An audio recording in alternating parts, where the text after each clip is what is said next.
কোনো বাসের মধ্যে যদি কোনো প্যাসেঞ্জার উঠে, কন্ডাক্টর যদি বলে ভাড়া দেন, কই নামবেন?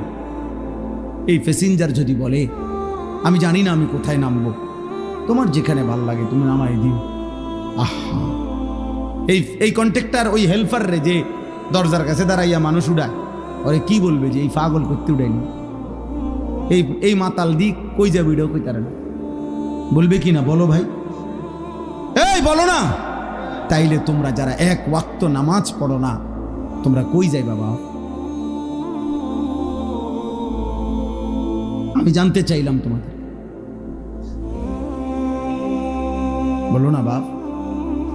তোমাদের যাদের চুল কাফেরের মতো, বেঈমানের মতো, এই ডান দিকে যাদের চুল বড়, বাম দিকে যাদের চুল বড়, সামনের দিকে যাদের চুল বড়, এই তো কাফেরের চুল।